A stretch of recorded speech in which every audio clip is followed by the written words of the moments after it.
in the game, but Kawhi in LA kept chipping away to make it a game in the fourth quarter. Kawhi had a chance for a three at the buzzer to force overtime, but he couldn't connect, guys. The Clippers were without Paul George.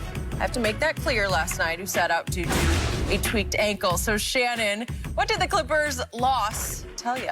Skip, look, they're trying to figure things out. You just don't put ingredients together and get a cake. It takes time. You got to mix it, and it takes time to blend it together. And it seems like as soon as they start to, like, build some chemistry, Kawhi goes out for a few games. Kawhi comes back. Now Paul George is out. And I think that had a lot to do with it last year because at the start of the season, training camp, Paul George was hurt. So as soon as he came back, Kawhi started a little managing. And so they were really never able to build chemistry. And so that's going to hurt them.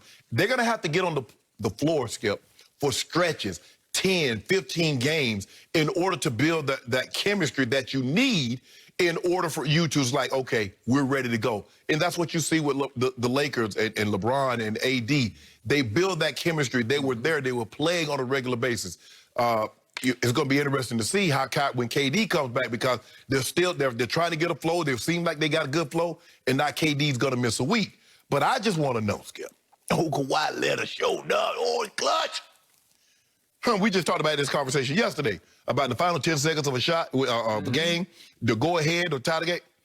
Kawhi Leonard now is 1 for 9 in the final 10 seconds. The only one that he made was a 6-bouncer against the Philadelphia 76ers. Yep. Have I ever called him a closer? No. So, and I don't know if you noticed this, Skip, last night, but the San Antonio Spurs bench did a number on the Clippers bench. Well, that's because a one-man band. Oh, Patty. Oh, Patty. And what we do to Patty? we shut old Patty down. Now, but we got some. I tell you what, I'm gonna give you a chance to get your case back. Yeah. You want it? You want the Spurs tomorrow night against the Lakers? Think about it. Okay, it's my turn to talk about. First, I want to get off my chest what happened last night. Speaking of our bet of last week, because I had extremely mixed emotions last night, and I barely slept last night because I couldn't turn this game off. First, I thought I could turn it off in the second quarter because they're down 24 at home, and I thought, good, I'm going to get a little rest tonight. And then here came old Kawhi. He said, nope, not on my watch, not in my house. Boom, boom, boom. You want to talk about mid-range step-back jumpers? You want to talk about fall-away jump shots? You want to talk about lethal? He was lethal last night until the end of the game. I'll get to that in just a moment. Who played last night for the San Antonio Spurs, who played neither of the games last week in San Antonio, that you snookered me on, and you said, I'll bet you that the Lakers win both games. I don't know if you had inside information. No. I doubt it, because nobody knew at that point that for reasons beyond me, all of a sudden, my man LaMarcus Aldridge, all 6 feet 11 inches of LaMarcus Aldridge against the Lakers, said, no, I got a sore knee. You had just played on Sunday night, and you can't play in either game? No, I got a sore knee. You got a sore knee? You got a sore knee? Yeah. Why? It feels like my man Pop handed a little bouquet to LeBron in year 18. I'm going to give you a little break here. I'm not going to play my big man against your team that is soft in the middle with Marc Gasol. Pop loves Marc Gasol because he plays the right way. I got that. But you don't have Dwight, and you don't have JaVale, and you need another big man, and you need some terror in the middle of your lane, because no terror gets struck by Marc Gasol, the Glacier. Well,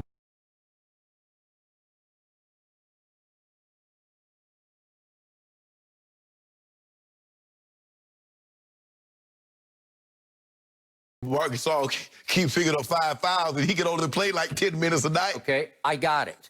So LaMarcus Aldridge would have done damage, especially in San Antonio, to Marc Gasol or whoever else was in the middle. AD. Yeah, okay, AD, he would have just schooled him. Because really, AD can't deal with LaMarcus. When LaMarcus is cooking, he is a beast in the lane. LaMarcus has cooked 1 year in San Antonio. LaMarcus hadn't cooked like he cooked in Portland in a very long time. Well, he came back last night and cooked my... Skip the man had 16 to 14 points. What you mean cooking? He played 25 minutes, but he had 14 and 6, and he made 6 out of 16 shots, but at least he contributed. He didn't contribute one bounce against your Lakers in either game, and I still can't figure it out. And then he comes back to play against the Clippers. Well, you're going to have him on Thursday, so bet the case. You got him on Thursday. I'll think about it. I'll think about it. So the next thing that happens is there's no Paul George. And this team falls behind by 24 at home. And remember, they had lost to Dallas by 51 points, and it sounded like they were going to get Texas two-stepped right on their heads. And I was highly respectful of. I was actually in awe of the resolve of this team. You could just see them. They said, no, not this time. And here they came, and they roared back into this game, led by Kawhi Leonard.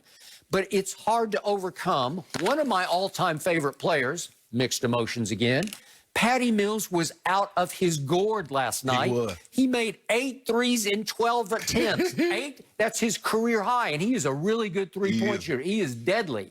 He's streaky those, because that's his thing, though. He get hot, and he hit 4 or 5 of them when you're quick. So in the first game last week against your Lakers, he took 5 and he made 2. Not bad. And in the second game, a close game, went down to the wire. LeBron got away with an offensive foul. Now, there you go. But Patty Mills took 4 and made 2. So he made 2 and 2 threes in those games. And all of a sudden, he goes to the Clippers and makes 8. How do you overcome a team that goes 20 of 40 from 3? What do you think's going to happen? Bad things are going to happen. But you didn't have no problem with Patty Mills when he was lighting up the Lakers back in 2014. He was just lighting them up. Oh, was he? Yeah, exactly. Shot you right out of the gym. Yeah, you would love it. By a record finals margin, you got blown off the floor. LeBron James lost a finals by a record finals point margin. You didn't question Danny Green. You didn't question Patty Mills raining threes like nobody had ever seen before. Yeah, name them all, the whole roster. Yeah, exactly. Bellinelli. Yeah, and now all of a sudden, you got a problem with Patty Mills doing what Pop insisted. Well, why did he save his career high for a night at Clippers at Staples? I don't know. Skip, I mean, he's streaky. He can get hot like this. A lot of these guys can get, and plus, Skip, I think the thing is when you it's a quiet, I mean, you've been in a actual game, but it's almost like a quiet setting. We saw guys in the bubble. Look at some of the performances that we got in the bubble. So Patty's like, man, this thing nice and quiet. Ain't nobody yelling, ah! Okay, so it comes down to the wire last night. These Clippers stormed back. They got shots. Who do I always call the closer? Lou Williams. And my closer had a pretty open look from 3 with 16.5 seconds left to go up 1, if we could see it. He had a look, and he took the shot. For him, that's a pretty clean look, and he just didn't get it up over the front of the rim, okay? So here we go again. Lou Williams, this is the shot of the night. This is to maybe to win the game, at least to go up by 1. So, but they get the rebound, and it goes around the horn to Kawhi, and he dribbles down. He's got 2 men on him. No. Hold on, Skip. And guess what he did? Guess what he did? What did he do? He took the LeBron route. He took the route that you always say. There are 2 guys there. Oh, I'll kick it to the open shooter, the man we just gave a lot of money to, Luke Kennard from Detroit. And he missed it. And he missed it. But you told me Luke Kennard is a great one. This is the LeBron Memorial play. Kick it to the open shooter, just the way LeBron did in, what was it, Game 5? Yes. Against Miami, kicked it all the way back out to Danny Green. Well, that's what you say you're supposed to do. Is that not the right basketball play? But hold on. You got 2 men all over you on the baseline. What's going to happen? Could you go to the foul line? Let me ask you a question. How many times have you seen LeBron James shoot a mid-range shot, drive the basketball, and just pull up and shoot it? That's not what LeBron does. So that's what Kawhi does. You told, that mid-range was going. He had the mid-range going last night. If he got it going, because remember you told me that hot hand that LeBron had in Game 1 against the Warriors, he should have just risen up and shot just right over the top of Why not? Why not? You got a 6'3" man on. Those are 2 big guys. No, they're no big guys. Yeah. DeJounte Murray, that was DeJounte, and I don't know who else came was out there. So don't do that, Skip. Your guy missed it. That's as simple as that. It's a make-or-miss league, and he missed. Kawhi Leonard had 10 assists last night. Is that good? That's pretty good, right? So he was going LeBron. It's about time. He wanted to be an all-around player. He wanted to play the right way. It's about time. Yeah, way to go. Isn't it about time? So now you're desperate. Now Patty Mills made 1 of 2 free throws. So now you're down 3, and you got a 3 late to tie. And Kawhi said, okay, I got this. Let me just try to create something on DeRozan. And that's about as deep a wing three as you can shoot. He's almost out of bounds. And I liked the shot. It was right on line. It was just a touch long. But just a touch. I saw my guy hit one of those Just falling out of bounds in Washington. You remember that about 3 years ago? Yeah, and he backboarded it by accident. No, by accident. It was the luckiest shot I've ever seen, except for Kawhi Leonard in the playoffs. He knew the trajectory. He did not. It was the way he was calculating. Lucky backboard shot. You remember that movie Minority Report with Tom Cruise? Do I? When he was calculating all the numbers and, okay, this is where it's going to be. He's like, this is where I'm going to be. I'm going to check. I'm going to fall. Do you want me to show you the air balls that LeBron shot? No. Okay, I didn't think so. So, again, way to go, Kawhi. You had a good night. You put up your 30 and 10 assists. That'll work. You got him back in the game. No Paul George. Yeah, LaMarcus played. You got me. So we'll see what happens. You gonna get some more? You got me. Yeah, I'm going to sleep on it. Now, we'll see what the spread is on this game. There ain't no spread. No points. Yeah. We go straight. I'm sure this will be a 7 or 8 point game, right? This is going to be, you got LaMarcus Aldridge back, so we're going to bet that thing straight up. Oh, are we? I think you owe me. You snookered me. That's how you get me. Oh, give me points. Oh, give me, you can give me 4 or 5. No more. We'll see. I got to keep my. All right. Did Jerry Jones just admit that Dak has the upper hand in contract negotiations? We'll tell you exactly what he said next. No mercy.